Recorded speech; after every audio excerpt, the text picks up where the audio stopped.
Alright guys, today we're going to do a little bit of a comparison of the Garmin's new GT56 transducer compared to the old workhorse, the GT54. So let's dive in. What we do here is go back. Alright guys, let's talk a little bit about GT54 versus the GT56 transducers. Both all-in-one units. GT54 has been a workhorse for us for a long time now. And Garmin recently released the newest GT56 UHD transducer with claims of up to 20% more range in 1000 kilohertz side imaging. So let's dig in and compare the specs on these two and see what we can expect from the GT56. Let's talk about the GT54 first. It's a all-in-one transducer, meaning it can do traditional 2D, side imaging, and down imaging all in one compact little package. The 2D traditional is a high-wide chirp. The side imaging is either 455 kilohertz or 1120 kilohertz, and the down imaging was a single frequency of 800 kilohertz, and the power rating was 350 watts. It's been a very good transducer. I know I've loved mine, but let's dig into the 56 now.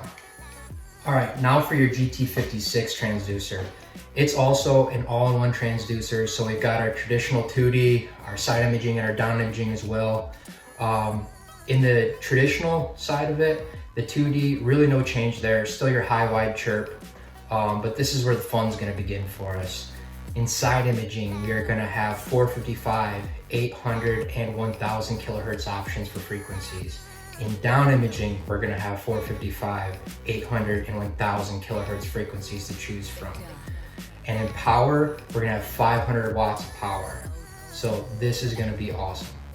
So what do all these specs mean for us? Well, right off the bat, we can see that the GT56 is gonna be a much more flexible transducer with a vast selection of frequencies to choose from for any situation you might find yourself in.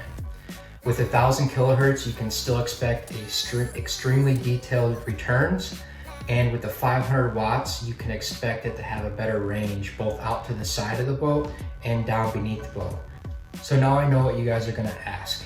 Is the GT56 compatible with the current unit you have?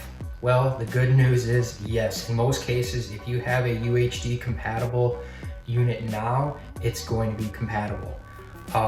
So that's the EcoMap UHD series, like the 93 UHD, the 73 UHD. Those should be plug and play with the update. Also, the EcoMap Ultra units, again, once you update those, you are compatible. The great thing about the new update is a bunch of new color palettes to choose from too, which are really gonna help with this transducer. Also, the GPS Map 8400 and 8600 XSV units, as well as the GPS Map, the 7X3s, the 9X3s, and the 12X3 SV units will all be compatible with the GT56.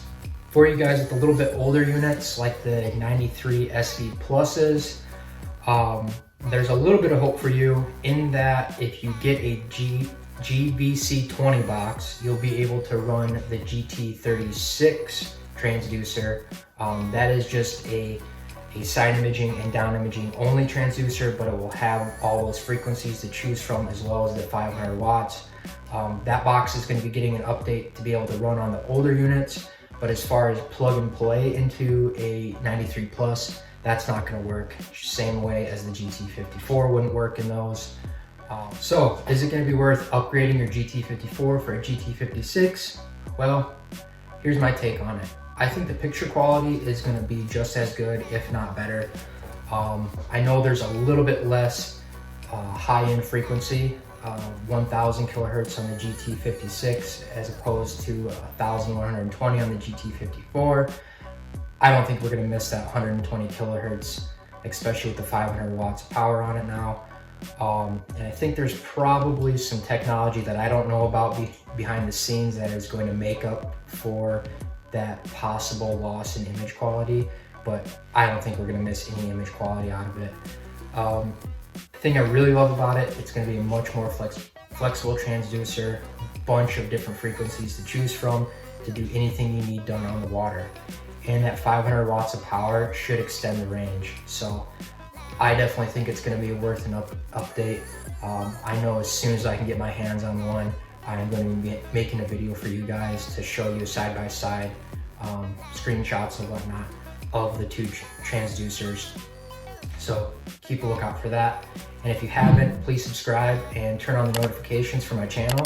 And you guys will be seeing that video soon. Thanks. Bye.